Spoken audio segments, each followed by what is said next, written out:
Well, hello and welcome to another question that we have received regarding the SS ENS safety declaration to the United Kingdom. Now it is Andrea from North Rhine-Westphalia in Germany, my home country, that wishes to know what is happening on the 31st of January 2025 in the UK. So welcome to a short video to answer just that question. This is Ask the Customs Manager.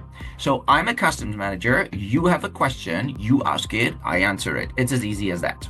And you can make it as technical as you want. Just email me or put it in the DM below, comment the question below, and then we'll pick it up and I'll answer it for sure.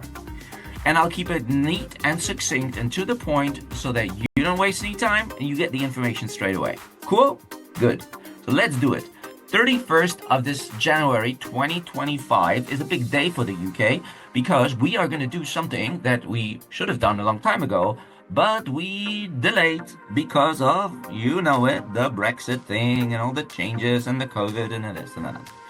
So we're now finally implementing the safety risk analysis, safety and security control from the 31st of January 2025. Goods coming from the EU going to the UK will have to be accompanied by a so-called entry summary declaration. Now, if you're wondering, wait, this is already in force, then you are right, but not with the EU. So if you're from the US and you're already sending stuff to Britain and it's already happening, you already hear about it, then that's probably what that is. From anywhere in the world, you're already filing, for risk analysis purposes, the entry summary declarations. But for the EU, this is new. So for all those German companies that are now sending their goods to the UK, an additional layer to the complexity of filing customs entries is that we now do what the Europeans do to us, which is safety and security. So how does this all work and what needs to happen? So first of all, it's called an entry summary declaration. Name. You will hear it called an ENS, therefore. In front of it, it says SNS. So you can call it an SNS declaration, you can call it an ENS declaration, you call it what you want. As long as you understand that it is a separate declaration in a summary form to be made at entry. Why is it called an entry summary declaration and not an import summary declaration? Because this is not about an import. This is about bringing goods in that are not yet customs cleared. So that's why we talk about an entry, not an import. These goods this declaration we have to have is not a customs declaration. It has nothing to do with the payment of any duties or anything like that. It's just for, guess what? SNS. What on earth is SNS? SNS stands for safety and security. It's a risk analysis check. It's customs. They want to know what you're bringing in, and they want to know what it is what are you going to do with it, and who's going to be bringing it in, and from where, and then they can risk assess and say, well, that's a little too dangerous. I don't want it. Please don't bring it. Now, there are quite a couple of questions that we need to go through to understand how this actually works in practice. So, first of all, we need to clarify who has to do it and who has not to do it. Okay, so let's be clear. You need to make an entry summary declaration before the goods arrive. The goods that you're transporting arrive in Great Britain. Now, Great Britain's defined as England, Scotland, Wales, not Northern Ireland. However, if you are bringing, if the goods arrive that you're transporting arrive into Northern Ireland from Great Britain, you also need to make an entry summary declaration, but that's a different one. We're not going to go through that one today, okay? We're only going to be concerning because Andrea here told me that she's bringing goods in from Dover, via Dover, from Calais via Dover, on roll on, roll off truck. So focus on that. And from Northern Ireland outside of the EU also needs an entry summary declaration, but that's related to the EU system, so we're not going to go through that. We're going to look at the GB system. Therefore, GB, SNS, ENS. Very clear, okay? So the key thing to understand is whatever you do, that entry summary declaration that you are required to do will have to be safety and security. Will have safety and security information on it, and it has to be correct, complete, and accurate, and it has to be submitted before you arrive at the border. You can amend that declaration at any time until the goods arrive at the UK border, and any information changes, such as the amount of goods or the time of the sea of the crossing, all of that can be changed. You just got to remember, once it's submitted, you can change it until we get to the point where it can't be anymore. So you need to get your ducks in a row before you start submitting something. This amendment phase is really only there in case you're not quite, there's a last minute routing change, or a truck breaks down and needs to be replaced, or something that goes that really happened last minute. Okay, it should be the exception. So planning is really important. Now, before you submit a declaration, there are a couple of things you need to do. So you need to work out who is filing it. You need to collect all the data in order to file it, and then you need to assign tasks to the various people in the supply chain. So, example, I'm a customs clearance agent. I'm a customs agent, so I clear, but I need the documents. So in the ENS sense, I need the truck company, the freight forwarder, the driver, the haulier. I need them to tell me things like, number plates, vehicle arriving, when is it arriving, where is it arriving, what's on it, what's the commodity code, all of these things. So note that I didn't say the exporter has to provide that, but it has to be the haulier, the transport company. Now, there can be accompanied load and unaccompanied load. We're not going to go into that now. Point is, you need to organize your supply chain before the 31st of January in order to make sure all the information is there and everybody has clear responsibilities as to what has to happen. Yes? Good.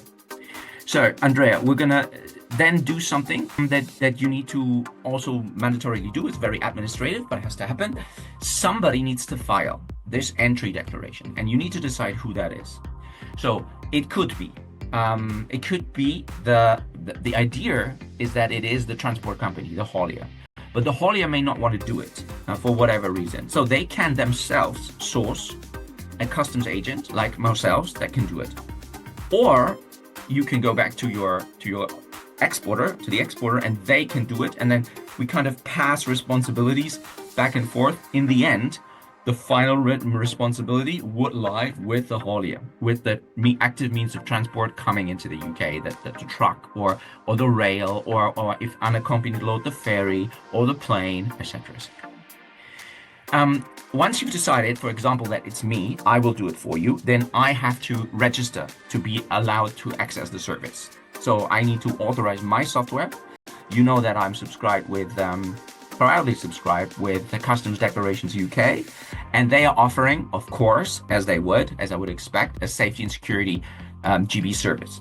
So that means I will be fighting through them, and they are linked to HMRC, and they're working with them very closely to get all the requirements up and running. So there is a seamless connection between me and my software providers. I speak to them every week. We have a great relationship, and therefore I know they are ready. And I know I am ready. So we are ready. Are you? So this video hopefully gets you ready, Andre. So, okay, so that's done. So I've registered with HMRC. The software provider is ready, registered with HMRC, connected, ready to file. I have the knowledge. I know what I need to ask you to get the information to be able to file. Okay. So now, there are a couple of goods that do not need this entry summary declaration, and you should also know about these, okay? You do not need to make an entry summary declaration if the goods that you're bringing or receiving, if you're receiving them from Northern Ireland, from an EU country. So we ignore Northern Ireland, but if it comes from the Republic of Ireland and it goes to Northern Ireland, no entry summary declaration.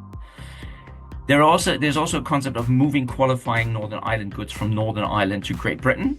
That's for another video, but if that is you, then you also need no entry summary declaration. Of course, if you're importing any other goods that are not qualifying Northern Ireland goods, then yes, you do need to make an ENS declaration. Confusing, right? Also, electricity, energy, and entering by pipeline, letters, postcards, printed material of that sort, of course, including electronic media, Traveler's personal luggage, nothing of this. And of course, if you declare something orally to customs, also no entry summary declaration. There's actually a more detailed list of what is not included by looking at the retained customs declaration, the customs regulation, the delegate regulation 4446 of 2015.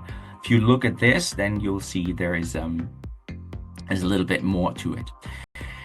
The next big question is, and also this is important for your supply planning purposes, when do you submit it?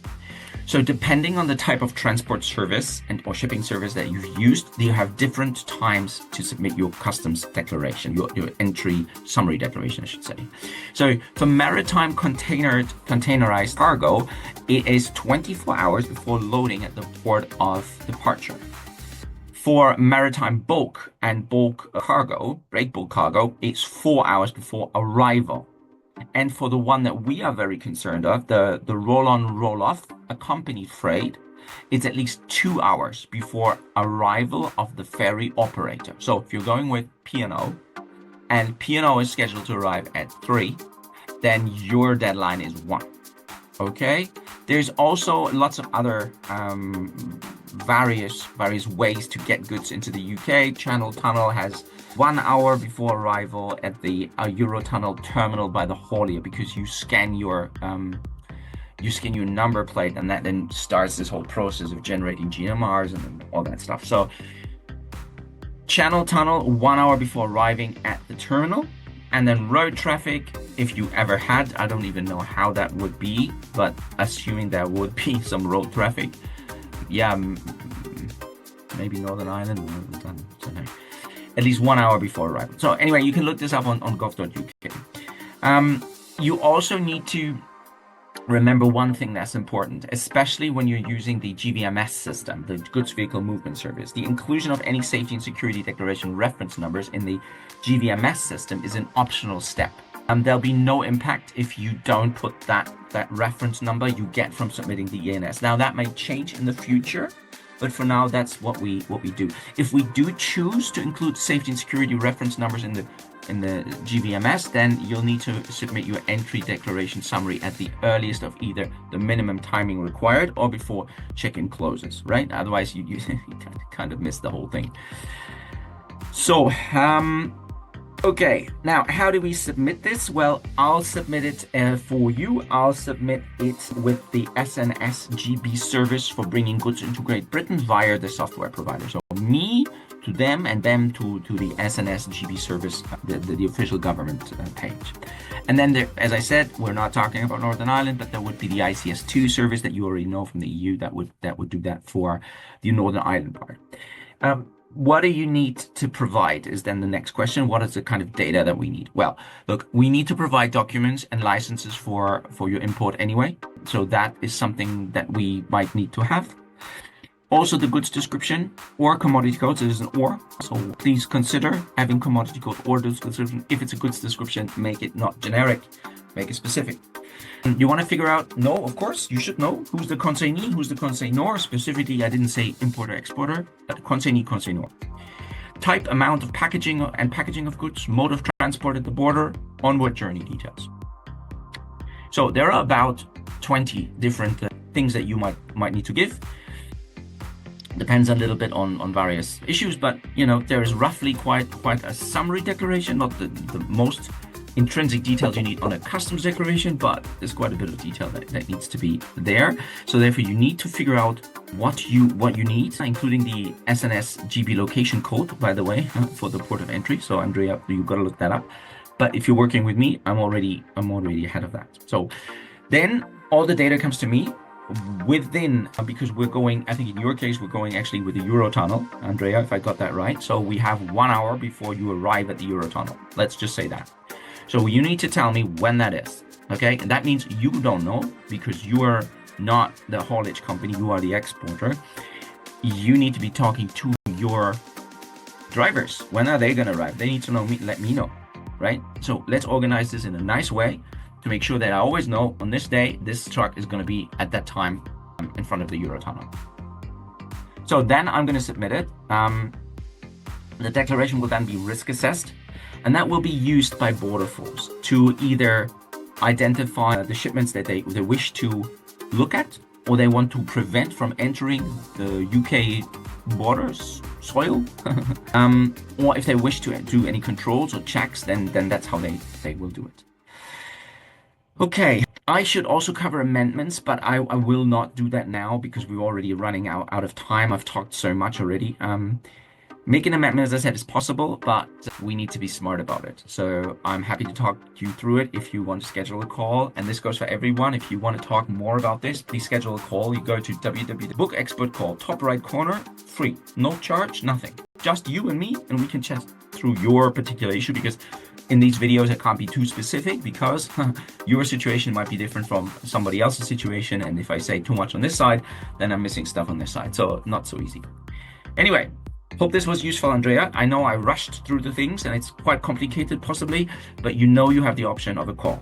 Now, to all of you who are not Andreas and were watching, thank you, first of all, but we need more subscribers. So please hit the subscribe button, like this video, and comment down below. You know how this works. So please do it, help the algorithm, and tell people to watch this video because it's free and hopefully it's useful advice and it's spoken from a customs manager, a practical customs manager, and not a complicated website. So tell me what you think about it. Like it, not like it. Look forward to hearing from you. Until then, thank you very much for watching, and I will see you at the next video. Bye-bye.